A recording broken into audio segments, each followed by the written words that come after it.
I'm Dan. And I'm Alex. And welcome back to On Air, everybody. It's another Wednesday. Sawadee krap from Thailand. How's it going, Alex?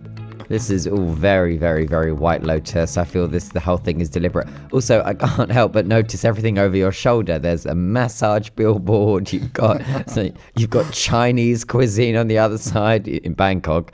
I don't know. It suits you. You're wearing your let's see, your soul mates. Yeah, for those who are listening, it's a Korea hat to celebrate the amazing country of South Korea. While he's sitting in Bangkok. But yeah, that makes sense. How is everything? How are you?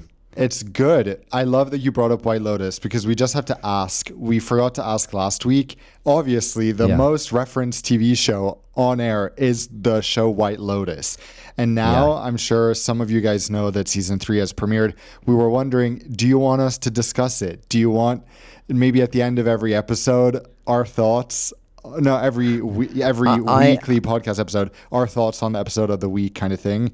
If you do, let us know because otherwise Alex doesn't want to watch it every week. Yeah, I'm on team no. Guys, write in to say that you don't want us to I'm on team yes. Have that in the last 2 minutes of the episode. Not because it's not a great series, because I'm sure it will be, but because I'm not doing that whole watching one episode a week. The gap is too much. Let me know when the 5-6 episodes are on there, then I'll watch them kind of all in 1 week. What happened to patience? You think about when our parents were young, they had to wait a whole week to watch it on TV with ads. We can at least watch it when we want, where we want. All we need to worry about is that we have to wait a week between episodes. It's funny because you say about our parents' generation and what they had to be patient for. My mum was telling me about, how on a Friday, Friends, waiting a full week for one 20-minute episode of Friends and that being the highlight of Friday night. And now everything is available to us on demand. We decide what we want, when we want. And we're lucky. Everything that we want is kind of, just a click away. Yeah, I think waiting a week is not a huge deal. And we're lucky to have it like we have it. Everything is at our fingertips. And also think about the days when Inflight Entertainment, when it just started, when it was channels and you had to click through and you couldn't pause. The movie started wherever you joined it. I remember even when we were young, there were still some aircraft, British Airways, that had those, I remember when we flew Virgin Atlantic, and they had a preloaded selection where you could choose. This was 2004 or 5, and you didn't have to watch with everyone else. And I was just so mind blown by how high tech that system felt. You're so right. I remember going back and forth or to somewhere like Cyprus to see family as a kid, and on the old Cyprus Airways A330s, and you used to have like 5 channels, like a kids channel, drama, action, whatever. And as you say, everything on those channels started as soon as you became airborne, and it was up to you to find the channel and watch, and there was no rewinding, no going back. But the good thing is that if you did miss the first 15 minutes of the episode or the movie, once it finished, it would then automatically start again, so you could catch it then. And I mean, there was something beautiful in the simplicity of that, not knowing what really the movie was called unless they had bothered to kind of put in a little movie info card in your seat pocket, and everyone watching. If there was a main thing, everyone watching the same thing at exactly the same time. I think I told you before, I remember watching the film Hachi in Hachi, which is I think Hachi or Hachiko, which was a film about a dog who always returned to the spot where the owner passed away. Do you know this? Yeah, I just need to Google this because I might have a very funny fact about that movie. Is that the one with Richard Gere? Yeah, Hachi, a Dogtail. My uncle produced this movie. You're a joke. What a film. What a film. That was amazing. But the bit I remember specifically and about why it's relevant to aviation is that it's really emotional and really sad, I think, towards the end. remember looking around and everyone together being really kind of sad and emotional, seeing a few people crying because you were all watching the film at exactly the same time, on these old TVs on board. And it's scientifically proven that you get more emotional on planes watching movies. So if I ever cry to a movie, it is on a flight, because something about it, you're just like, oh. I recently watched, there's this movie with Julia Louis-Dreyfus, who I love. I don't even remember the name, but there's like a big parrot or something that represents death, and the movie wasn't very good, but I was still crying toward the end because she had such a powerful performance. And then you're just sitting on the plane like hiding your face. I can't believe this is happening right now. But there was definitely an article a few years ago. I think it could have been from GQ or someone like that, and it said, why do men cry on planes? Yeah. And it was about the study in which your emotions are massively heightened without you realizing on an aircraft in a pressurized cabin of an altitude above 30,000 feet. And as a result, your emotions kick in way more than they would on the ground. Hence why you get more people welling up at movies, for example, than you would if you were just sat in the cinema or at home. And I also find that about reading, because I've really gotten into reading in the past 6 months, I guess.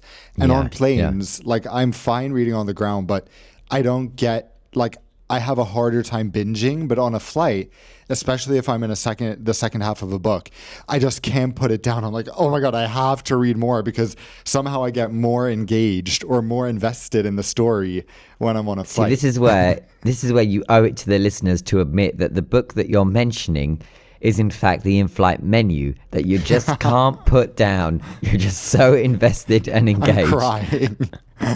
Some airlines I emotional. Cry. Some airlines I cry because the menu is good. Some airlines I cry because the menu is bad. Speaking of crying because the menu is bad, what did you experience this week on board? Anything you'd like to share with the listeners, or are we going to have to wait? Shh, there will be some interesting videos coming on my channel shortly, but for now, no comment. I need to talk to my lawyer, aka ChatGPT, before I say anything.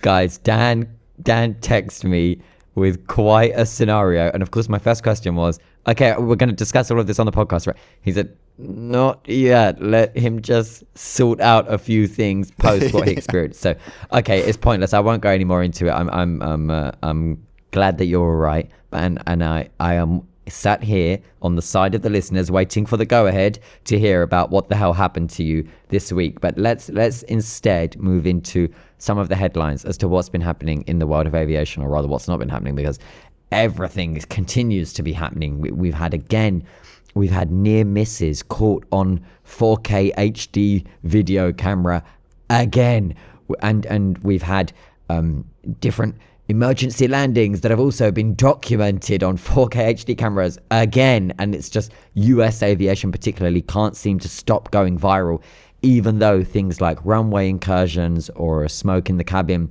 were happening, and were happening at the same rate as they are now. It's just that it wasn't getting as much media attention. We can come to that a bit later, but specifically as we move into March, I wanted to talk about how the research for MH370 has resumed for the first time in 10 years.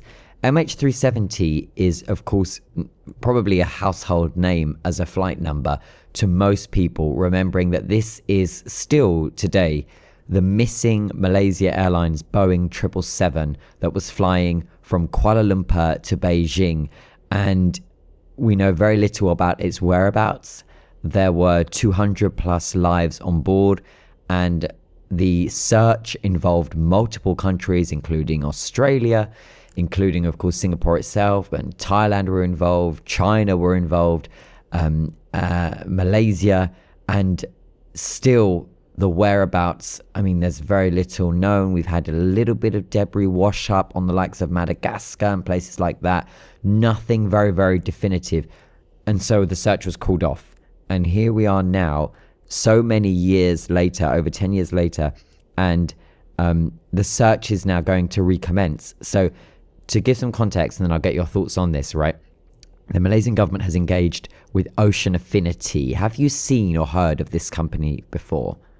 Well, anyone who's followed MH370 should be familiar with this name because, as far as I understand, back in 2018, they were also searching for the debris. It's just that now they have a different search area. They're more confident. We can go into the details of the search shortly. The thing that's interesting here is that this company will not make any money from doing this unless they find the wreckage. So this was the deal last time in 2018. They obviously didn't find it, so they made no money. Now they're giving it another try. And if they're successful, the Malaysian government will pay $70 million as a reward, basically, which, you know, considering the time and the effort that is going into finding this, I find perhaps a surprisingly small amount. But hopefully, I think, you know, this is also good PR for them to try to do this, especially if they're successful. So, yes, fingers crossed. So this aircraft that went missing on the 8th of March, as Dan said, in 2014, where Malaysia had suffered those two awful tragedies. A few months later, of course, MH370, another 777, was shot down by pro-Russian separatists, and it was shot down from just across the border into Ukraine. But with MH370, with 239 on board, this new search, as Dan said, no find, no fee, meaning there's no real loss for the Malaysia government here, is going to take place in a new 15,000 square kilometer area with improved deep sea scanning technology that is undoubtedly going to offer better detection capabilities than where we were, for example, 10 years ago, even 5 years ago. If we just think about how much the world has changed in the last 5 years in terms of technology and development, and, you know, 5 years ago, it's very unlikely that you would have heard us throw around the term AI, for example, and now it's worked into every sentence. We've definitely unlocked new capabilities, and I think this is part of the reasoning behind. I've spoken to some of the guys who were involved in the Malaysia search the first time round that went on for several years. That was the initial search between 2014 and 2017. That didn't involve Ocean Affinity and was a far more traditional kind of manual search, if you like, where they were basically looking for floating debris. And they said that in terms of how everything has changed and how the world has developed since then, they were quite confident that a much more concentrated, modern search was the answer to finding some definitive answers as to what happened, and hopefully therefore providing closure for the families, because this is who they're doing it for. So where are they going to search? The area is in the southern Indian Ocean. It's about 2,000 kilometers west of Perth, Australia, and the zone is based on particular and specifically refined drift analysis consistent with drift patterns from debris that they have found and debris that they expect to maybe be in that area. It's been using updated satellite area. There are different stakeholders involved, once again, that are companies that didn't exist prior to in the initial search, and this is all based on the knowledge that the last known whereabouts of MH370 was in what's known as the 7th arc, which is when you look at the kind of the where the pings, and I'm for those that are listening and not seeing us, I was kind of gesturing there, but the last known ping from MH370, which was essentially like a handshake, a tiny moment where the aircraft, via its satellite data, is informing the likes of Inmarsat, who are a massive leader in this area in satellite technology, telecommunications, and so on. It's like a little handshake. It's like a ping, I'm here for a split second. The last known handshake was in that 7th arc in the southern Indian Ocean, and they're using that to then calculate all these years later where they think ultimately the bulk of the debris will have stopped based on drift patterns and everything there. So initially, when I had seen that they were going to be putting in this effort once again for the first time since 18, my first thoughts were, of course, that I hope that they get some answers, if only for the families. And then, of course, because it continues to be aviation's greatest mystery. Yeah, it just, if they manage to find it, that will be truly an accomplishment for all of humanity, because you think about how vast this ocean is, how many years it's been. Presumably, there will be debris scattered across thousands of miles, and there won't really be, a huge piece of wreckage left.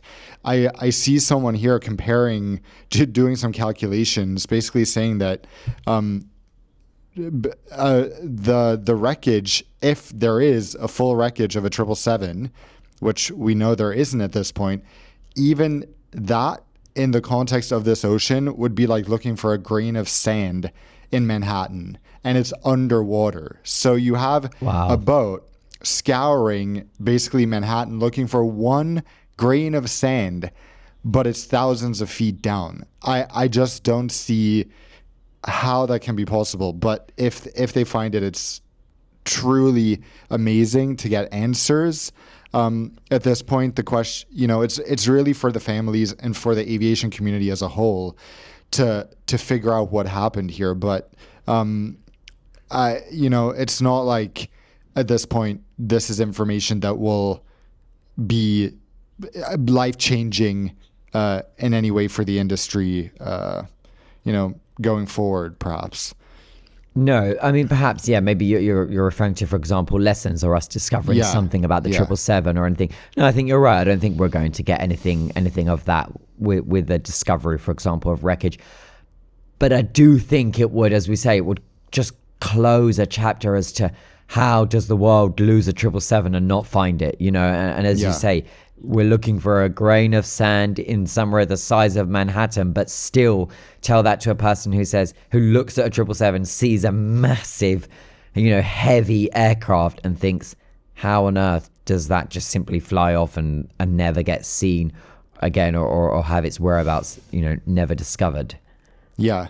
Yeah, it's crazy to think about. It's a scary thought. And you just hope that, in 2025, that isn't a possibility. But sometimes, I mean, if I'm going to be honest, the thing that I still worry about the most from a safety perspective when it comes to flying, I'm sure you're the same, is the pilots and their mental health. Because I trust the plane, I trust the systems. Although we've seen air traffic control isn't always perfect, I trust that.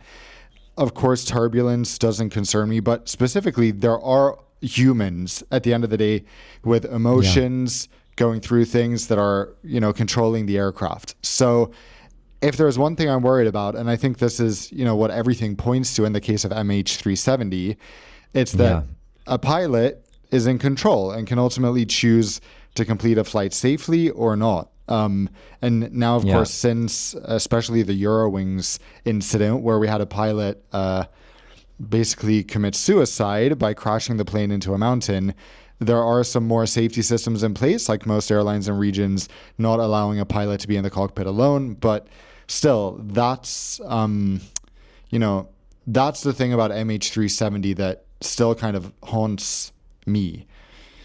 Yeah, no, you're right. And there were so many measures that were put into place, not really after MH370, but as you say, after the Germanwings accident, which wasn't too long after, which was, of course, the former name of what is now Eurowings, part of the Lufthansa group. I guess in that scenario, as you said, when people ask us and they say, are you worried about this or are you worried about that? I think it is sensible, your analysis on it. I'm far more concerned about whether or not the flight crew had a good night's sleep, or, as we've said before, or if he's going through any stress, or if she's going through a divorce, or something like this, things that put strain on a human to then manage such a high workload, responsible environment. As is the case for air traffic controllers, as is the case for those that are refueling or providing maintenance to the aircraft as well during the ground time and all that. But no, you're right. This I feel just is an interesting segue into something we weren't initially going to discuss, but I just think it's relevant and kind of interesting now because in the past week on Sunday, there was also a close incident in San Francisco involving an Asiana A350 that is eerily reminiscent of what happened in 2013 when an Asiana 777 was coming in too low, too slow in San Francisco and ended up crashing. So on Sunday, there was an Asiana A350 approaching San Francisco, and it ended up getting about 275 feet over the water, which was a third of the altitude it was supposed to be at. And the way this relates to our discussion, and the thing that I think a lot of people find so mind-blowing, is there were 3 pilots in the cockpit. How is it possible that an A350 operating an international long-haul flight is so off course? The weather was apparently not bad from what I've read. So something is off here. And again, it makes me wonder, we've seen in Asia, which is my favorite region in the world. You feel very safe there, but the fact is that the cultures are very hierarchical and the seniority is everything. So perhaps, again, this points to issues we've seen over and over, especially a few decades ago in Asia, where the captain is doing something and the other pilots on board don't dare to question it out of cultural standards or norms. So then you don't have these redundancy systems in place with multiple pilots to see that something's going wrong, because even if they see that something is up, they don't necessarily feel comfortable voicing that concern. And to think that this is the exact same location that Asiana suffered that massive crash because of a similar kind of error coming in far too low at the same airport. I don't know if it was the same runway. It sounds like it's probably one of them on that side. It is the same runway, yeah. Yeah, so the same runway, same airport at San Francisco, and it was a massive Boeing 777 accident because of kind of similar contributors involving the same airline. You would think that it would, out of everywhere that they land. I don't know, if I'm a pilot, I feel like that's going to cross my mind every time I come into SFO flying for the same airline that had that massive accident. Exactly. And then again, I guess we're going to stop talking about incidents after this. Don't worry, guys. I know, but we owe it to, I know, because we never used to discuss it this much. No. But the thing is, we owe it to the listeners to provide context, right? To give our thoughts on this, but also to just kind of help make sense of it. Because when we don't, all anyone is left with is what the mainstream clickbaity, the all of the big legacy networks now are obsessed with covering commercial aviation because they know it is freaking you out with every single upload. And now there are even articles based on the back of everything the media are doing, like the New York Times or whoever it was a couple of days ago, is flying safe anymore? And because they've fed you so much about what's happened in the last week. And then that so much so that they're now coming up with new content based on the content they've already pushed out, questioning, well, now we've told you all this, is it even safe for you to step on board? Exactly. So that brings us to the final incident we'll be talking about today. And again, it relates back to the pilots at the end of the day, because this incident occurred on Tuesday, the 25th. So yesterday at Chicago Midway. Middle of the day, beautiful day in Chicago. Good weather. Good visibility. And what happens is we have a flex jet, a private jet, a Bombardier Challenger that's been cleared to taxi to the runway 22 left for takeoff. Yeah. And they're specifically told twice by the tower to hold short of runway 31 center because there's a Southwest 737 landing there. Of course, air traffic control doesn't inform the jet that there's a Southwest 737 landing because hold short of runway 31 center is enough. Yet the pilots... And just to put that into simple terms, in case anyone's unfamiliar with hold short. Basically, imagine a crossroads, okay? You're at the crossroads. There is going to be a car coming and crossing on the right, and therefore, because it's going to be crossing in front of you, You have traffic lights, you've got a red light there. You don't question whether or not you should ignore the red light because there's no car coming from the right. You know that the red light is there because the ones from the right are going to be passing in front of you. This is the exact same thing. They've told the smaller aircraft to hold short, basically stay there. That's the air traffic control equivalent of a red light. And it's not for them to ask why. It is because, of course, a big Southwest 737 is about to land on the runway that they are about to cross over. So they need to wait until the aircraft has landed and passed them. Good explanation. So the part where the pilot error comes in here is that the FlexJet aircraft does not stop. They don't even seem to look to the right before they start taxiing across the runway, which if they did, they would see a Southwest 737 feet from touching down, just a few hundred meters down the runway. So luckily, these incredible pilots at Southwest in a nose up position, because when an aircraft comes into land, they need to flare to smooth out the touchdown and hit the runway as nicely as possible. But what that means is that the nose is up and you have quite bad visibility down the runway. But even at that point, the pilots managed to see that there's an aircraft coming into the runway and starting to cross. So they initiate a go around, take off again, basically, and basically ask air traffic control, what was that? Air traffic control doesn't need to give an explanation because it wasn't their fault in this case.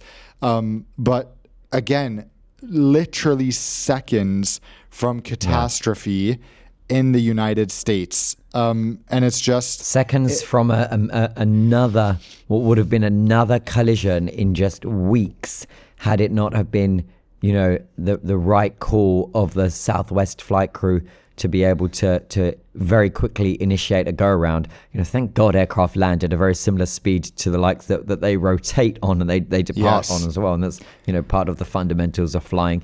But exactly. But the crazy thing about Chicago Midway specifically, actually, this is kind of reminiscent of DCA, Washington Reagan Airport as well. It's a downtown city airport with all these convoluted intersecting runways and taxiways. If you think about the big airports of the world, London Heathrow, JFK, Doha, Dubai, all of these airports have very clearly separated runways that are not intermingled with all the terminals that require you to cross them to get to the runway you're going to take off from, for example. But Chicago Midway is basically a square with runways intersecting in all directions and taxiways on top of that. And in addition, it's an incredibly busy airport. There are thousands of movements here per week. It's a huge hub for Southwest Airlines. So of course it's a complicated place to operate and keep track of things, which means it's even more important for pilots to be alert, let alone when they're taxiing over an active runway.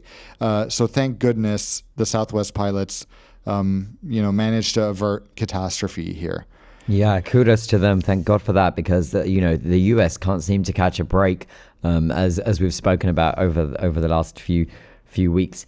And of course, a lot of it, as I say, is not that the rate of weird, near misses or runway incursions is increasing, but it's because we seem to be capturing. I mean, this video footage, was it a plane spotter? I didn't check so and I had someone seen was the live original streaming. So wow. Imagine if they had caught this live and people are watching. God, that would have been awful. Well, speaking of live streaming, I mean, this is the era that airlines are having to prepare for now, because I was looking at some updated crisis stuff that airlines are issued by regulators and associations like IATA, and there are new considerations for them in terms of how they respond to a crisis, knowing that many of their aircraft, as we move into this new era of tech that is available on the market, like Starlink, are able to be completely connected, changing the dynamic of when we find out about things or how things on board are captured and so on. A little segue into how Air Baltic have become the first airline in Europe to begin its rollout of SpaceX's Starlink Wi-Fi. This is the ultra high-speed Wi-Fi that is gate to gate, meaning it's as soon as you board until you arrive. It's low latency. It enables streaming, gaming, everything. I mean, it's I have experienced it now well over 6 or 7 times, and Starlink is just faster Wi-Fi than I have even at home, and I've got the fastest package that you can buy. So it's really, really, really impressive stuff.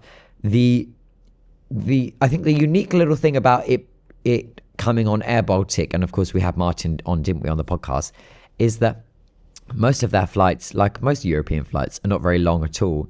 And so it's nice for that continuity, that there won't be that hour break, where typically, okay, if you're flying in the morning and it's, it's a working day and you're in touch with everyone, and then you're kind of not contactable for an hour or so.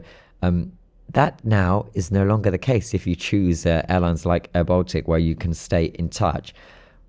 Is there so much of a need on short haul as there is on long haul? I don't know. I think sometimes it's nice to switch off for 50 minutes, but it's about exercising the choice. Right now you have the choice. You don't have to connect.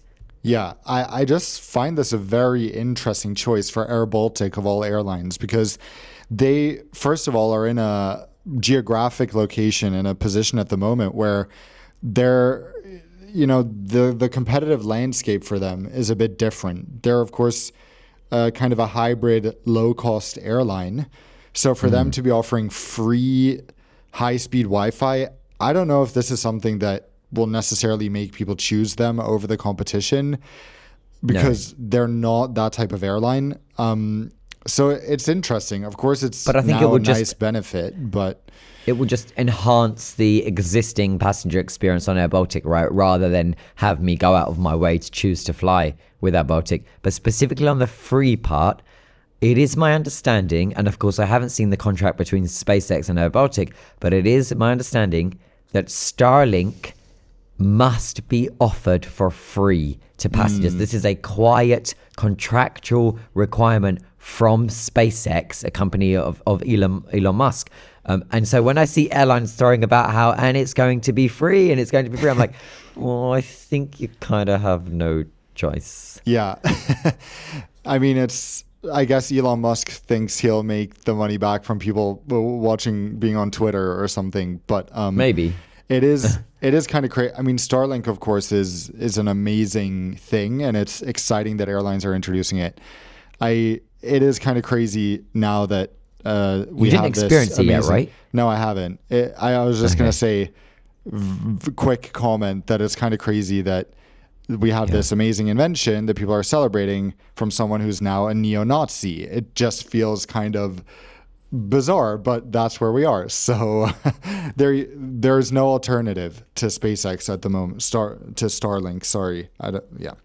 Anyway. Well, it is. I mean, look, your comment is valid in that many airlines are quietly having discussions in the room as to just how much they link it with SpaceX or link it with Elon, because of the way that things are panning out in US politics, and the seemingly questionable role that he has. That all, this is the subject of US politics daily now. They don't quite understand, or this email that he sent where he needed every federal employee to reply, and then other big states like bigger federal agencies like the State Department inform their staff, you don't owe Elon Musk any explanation. I don't know, it's all a bit messy. We won't get into it, but you're right, it has caused a question mark as to what extent airlines want to promote the company or technology of someone who is increasingly controversial and also questionable in many of his views currently. Yeah, I mean, just think about an airline like SAS or even Air France now that have both committed to install it. They operate in markets that are presumably extremely against Elon Musk and his beliefs at this point. So I do think you're right that there will be a bit of a balance here when it comes to how airlines present it. And, even last year, before the election, I think airlines were very excited to say Elon Musk's SpaceX Starlink. Yeah. But now it's going to be a bit more like, we have amazing fast Wi-Fi from Starlink, period.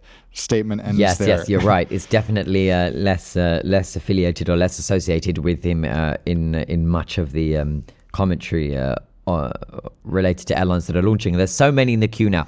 Air France, SAS, United. There are many. United had a good advert which I liked, which many of the focus for some airlines about why it will be a benefit to have Starlink on board has focused on gamers. There's been a lot of focus on and I'm like, which is so random. I've never seen a gamer on a commercial flight. Like I just haven't. It's really random. But United did show. Okay, I think they did show someone gaming, but they did nicely show a Ring doorbell going off, and then someone just discreetly saying, "Hey, you can just leave it by the plant pot." And I thought that is cool because I've done that on existing Wi-Fi, not Starlink Wi-Fi, and that was handy so that you don't miss a delivery, especially if you're on the way to the destination where they're delivering. So the real life examples is that the real life stuff is the stuff that I like.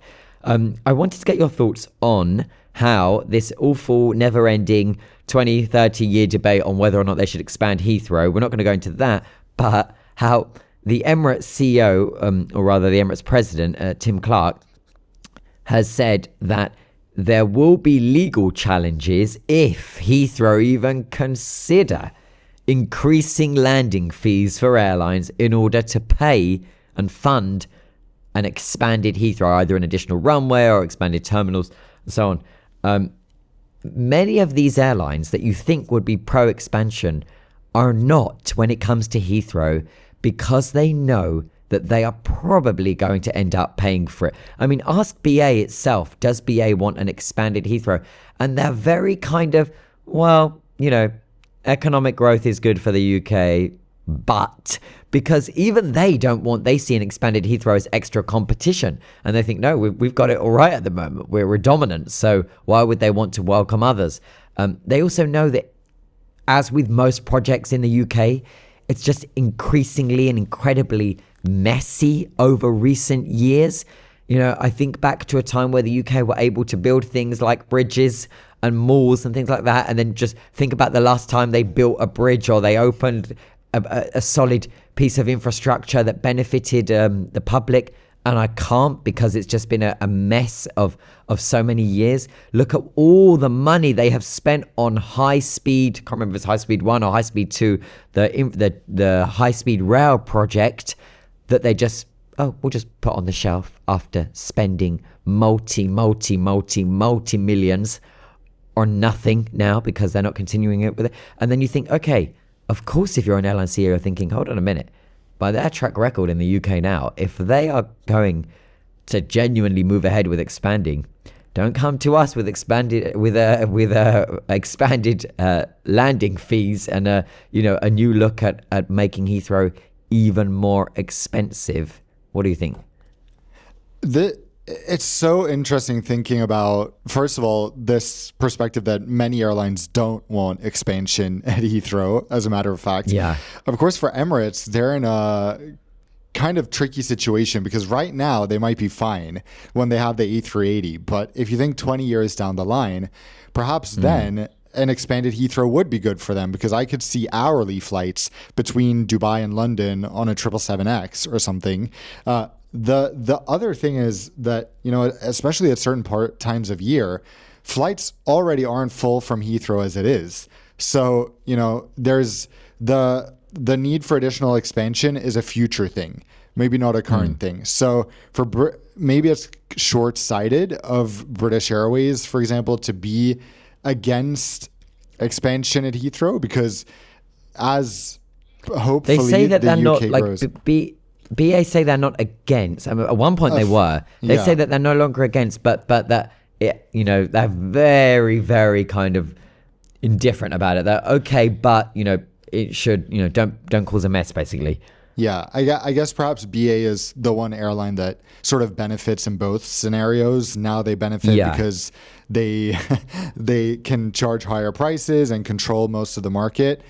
If it expands, they'll benefit from being able to increase their presence and frequencies. But I mean, I think that there will be a lot of pushback from airlines if any expansion, or first of all, if fees are raised, But the question is, if they raise fees, what happens if there is no expansion? Because it's easy to raise the fees, but it's less easy to go through with the very controversial third runway.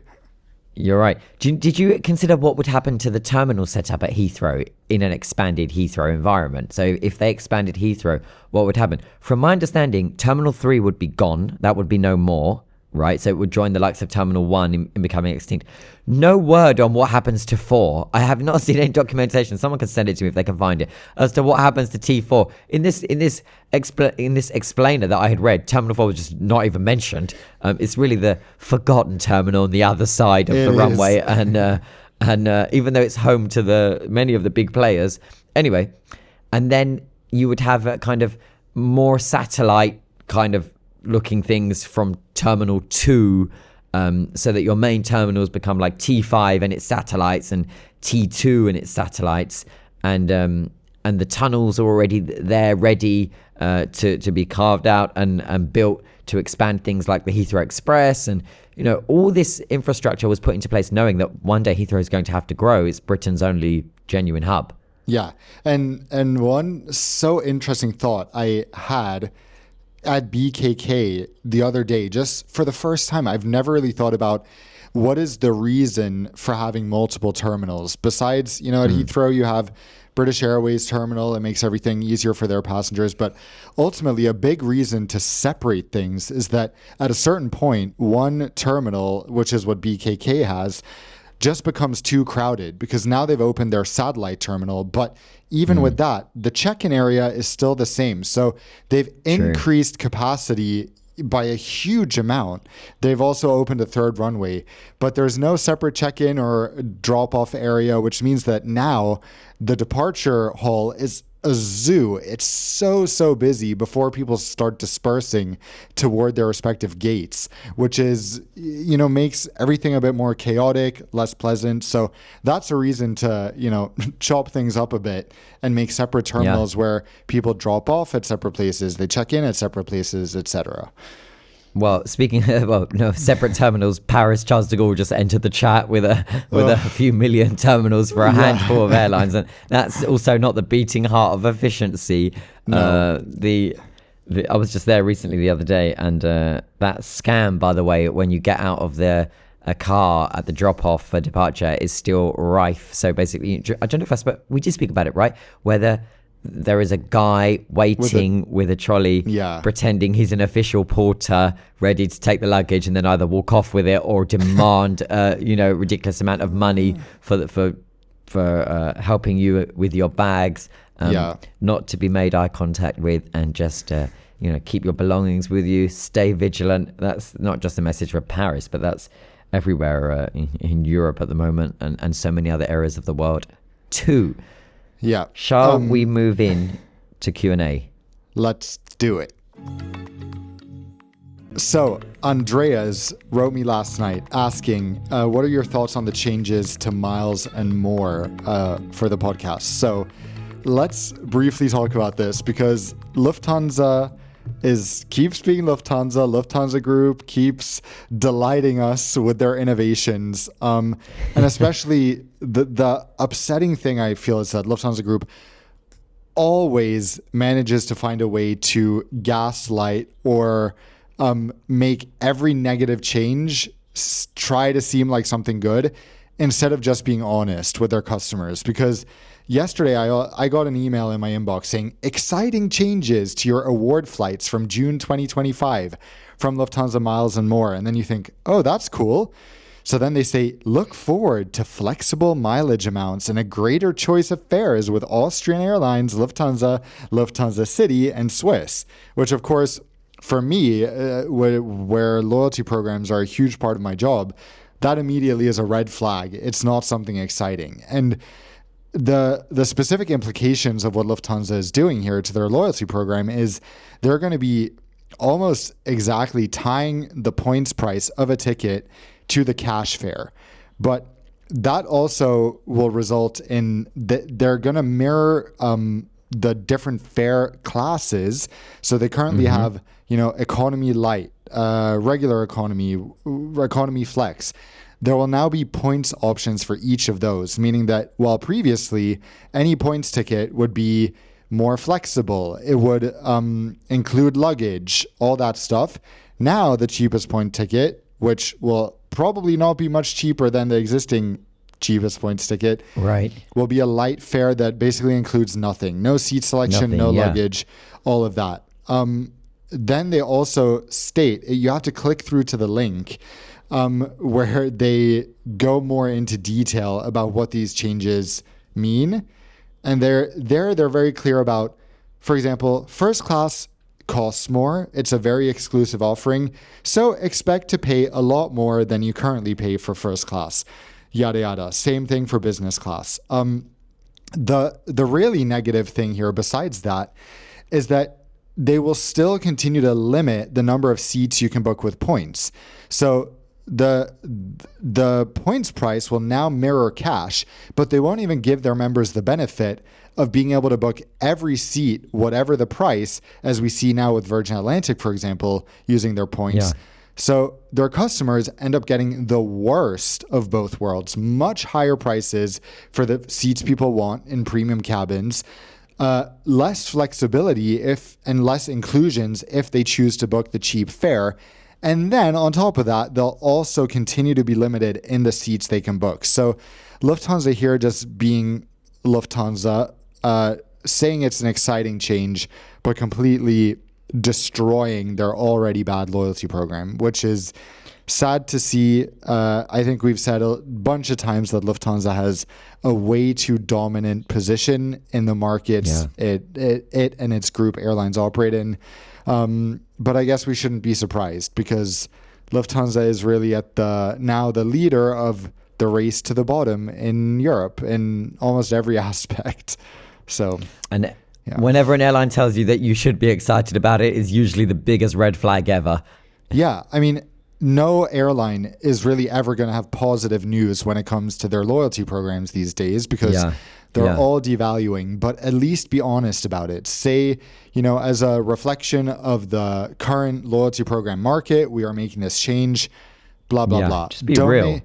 Just be real. People will be upset regardless, but now it's just so, I don't know. I just hate it. I'm so disappointed, but I guess we shouldn't be surprised.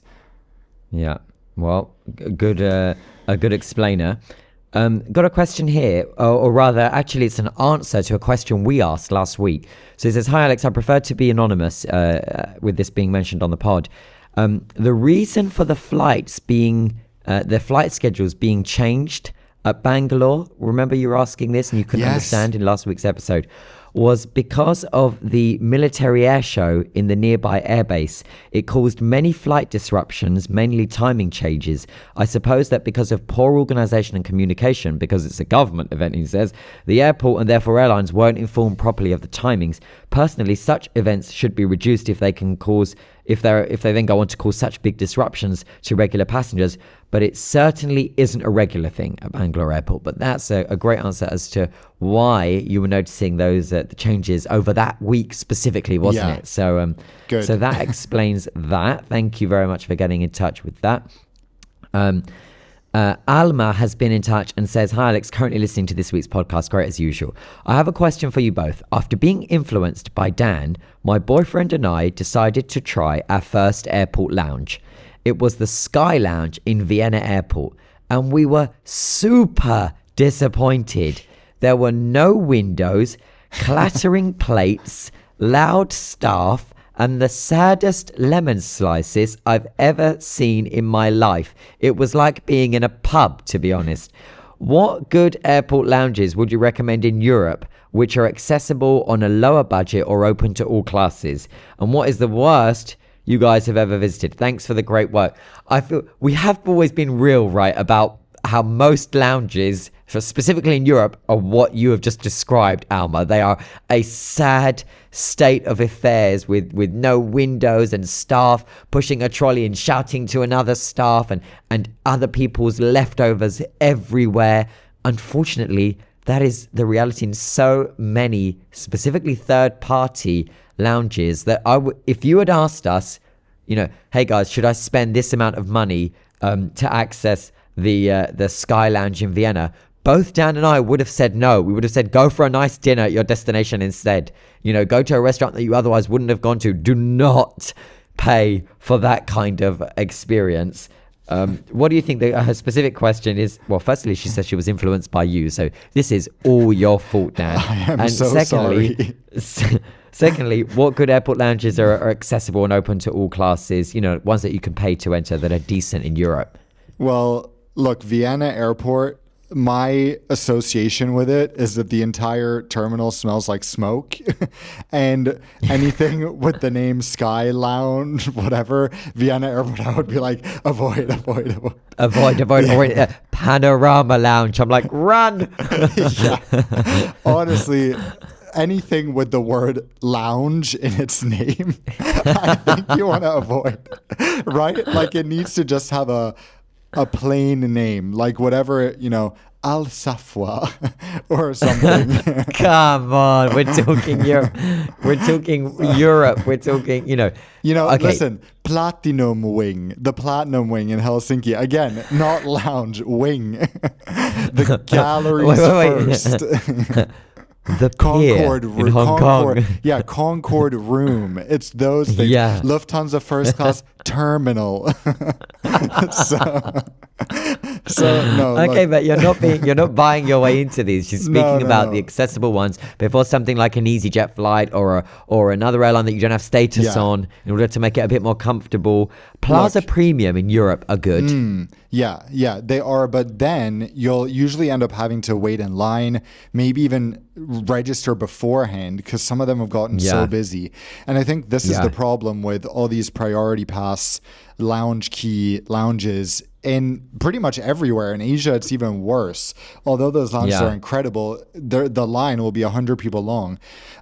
They're too popular now, and the quality has declined as a result.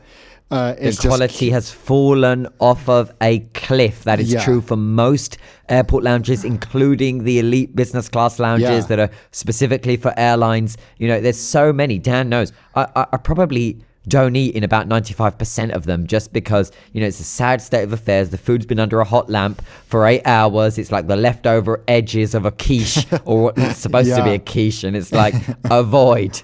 Yeah, it's actually so bad. So, to be honest, the lounge experience is not something I recommend seeking out when it comes to most airlines. We've spoken about this before, how buy a nice meal in the terminal. If you have to, buy priority security, for example. Gatwick is a situation where they sell it super cheap, but it will make a huge difference. You'll get through quick. You find a quiet gate or somewhere to eat, or you find a restaurant. But I just think that airline lounges are not worth it. No, airport lounges. Some airline lounges are, but other airport Some lounges airline lounges are worth it. Yeah, but are other not airport worth lounges seeking out at all. No. It's not a quiet, calm place to relax anymore. No. Airports all have free Wi-Fi nowadays. Most airports have charging, around the terminals. Yeah. So I would say invest in other parts like priority security. Perhaps check business class fares. For example, British Airways are often quite affordable within Europe if you book in advance to book their Club Europe. And then you'll get some of the other benefits that might be a bit more enjoyable than the windowless, disgusting food lounge, I think on behalf of the listeners, I think we're really grateful, Dan, that you have just texted me to say that you will be reimbursing Alma for her lounge experience because you owe it to her. That's really nice. You're a good person, Dan. Well, okay, bleep. I don't know what to say about this, but I am sorry if I have led you into thinking that lounges are a good idea. She was inspired by, the probably the experiences of decent lounges, not knowing that the majority of them are not like that, especially the airlines that have got we are the airport lounge for, and then there's a list of 100 airlines. Trust me, it's better outside in the terminal. Yeah, this brings me back to Sofia Airport when I was doing my Lufthansa Allegris thing. From Sofia to Munich, their lounge is used by every single airline, Qatar, Fly Dubai, everyone that flies there, even the premium ones. Yeah, it's literally in a basement half the lounge is smoking. So there's like a full-on door that leads you into the smoking section. It feels horrible. It is horrible. So yeah, I would honestly rather sit in the terminal in those cases. Final question here. I have one from Joe. He says, I heard recently that Emirates is adding more routes. Yes, this came out, I think, this week, which is exciting news. Yes, earlier this week. Yeah, because it's kind of that plan. Yeah. Emirates is not the airline to really ever announce new routes. It feels like they expand so conservatively. So part of that included Shenzhen, Hangzhou, and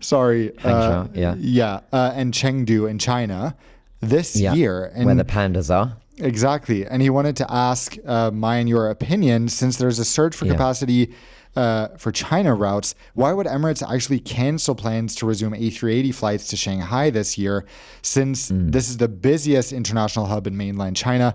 Best podcast ever. Love listening to it every week. Thank you. Thanks, Joe.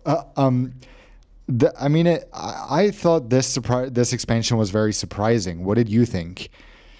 I think that it's interesting that China is continuing to emerge as just a reliable, solid market, not just in aviation, but for example, I was just reading a Financial Times piece on how it is really the only luxury shopping market that the rest of the world is banking on, and the trend is trending upwards across so many different sectors in everything that involves spending, and air travel, of course, falls within that. And so I think when you're looking at the state of play globally, we can see that there is increasing demand, specifically on passengers who are taking trips out of China and to the rest of the world. High spenders going on big trips, longer trips, perhaps a whole, a multi-stop Europe trip to the US and so on. And therefore, I understand why, if you are in corporate planning at an airline and you are assessing the lucrative routes that are going to be the money makers over the next 5 years, assuming there is not some sudden, global recession or pandemic or anything like that, global shock, then I would continue to bet on China, given that all of the data shows that it is the safer bet to make. And it's amazing how huge China is, how many massive cities there are that are incredibly developed, and yet still it is incredibly underserved by almost all airlines globally. And therefore, in order to expand beyond just the household names, if you like, of Shanghai and of course Beijing, then you really need to be in those cities where there is a lot happening and there is a lot of growth, young population, big business, big tech, and just a heavy demand. Yeah, well, I think the interesting part of this is that although there is obviously a lot of demand to and from China, it's an incredibly low yield market. If you check the prices on most of those routes, and by the way, all these routes are currently already served from Dubai to China by Chinese carriers.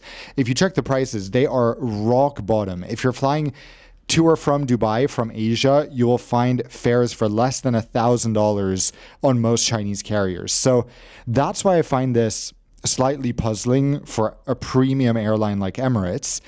I think they see a lot of cargo capacity, which makes it appealing, because obviously there's, Shenzhen, for example, most Apple products are shipped from. So that's one thing. Chengdu has lots of trading and stuff. So that's probably a consideration. I'm sure they will have very low fees and costs operating to China as well. So it will be interesting to see and how also they perform. Not forgetting that it is the expectation that Chinese carriers won't be able to continue what they're doing now, which is dumping capacity into the market with unsustainably low fares. They're doing that everywhere in order to compete, and they're of course heavily subsidized. Most of the time they're fully state owned, and therefore they're able to really undercut these airlines in order to bring down the fares for everyone, and therefore it's become a low yield operation. Everyone I've spoken to says that's not sustainable. Those fares will increase, and understandably, airlines want to make their move and be in the competitive market that China is continuing to offer them, because despite with everything that you have outlined, demand continues to increase. It still requires capacity, and so long as it requires additional capacity, expansion is the only way forward. Yeah, I think if we do see Chinese airlines lower fares eventually, India will be the new market that is offering low fares. They already kind of are, but once Indigo starts operating more long haul, I think that will kind of replace this. But the second part of the question is why they would cancel plans to resume A380 flights to Shanghai. I just think that comes down to Shanghai being a very competitive market. You have almost every European airline flying there. So for Emirates, that's a bit different, because here from Shenzhen, Chengdu, etc., they can connect people to most of Europe, Africa, the US. Well, the US would be a bit of a detour, but they can do that with one stop. Versus from Shanghai, there's a ton of one-stop options that you don't really have out of these other cities. So that's why I think it makes sense. And there are massive, massive traffic flows of across the continent of Africa to China and across all the different cities via somewhere like the Middle East, which sits perfectly in between. So it's it's definitely continuing to be, that pattern existed way before, we're talking 10 years ago, but it's something that has continued to mature as time has gone on. Yeah. And also just lastly, I think, why are we seeing Emirates expansion announced now, especially such a big one, although it hasn't been officially announced in like a press release, right? It's just through the grapevines. But because Emirates is finally receiving new aircraft for the first time in ages. So this is what's enabling this. We also have Helsinki, Da Nang, and a couple African cities, like in the Kinshasa, I think. Kinshasa was one, which all of those cities surprise me, to be honest. I'm really surprised by Helsinki.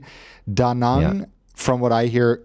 Also, I think the African cities on Da Nang, there's no mention of these being direct flights. And Emirates, they already have a few, tag on Fifth tags. Freedom flights.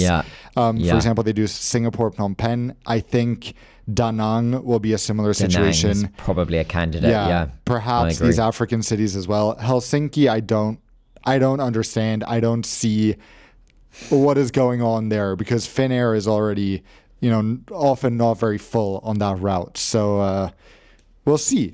It's exciting. We shall.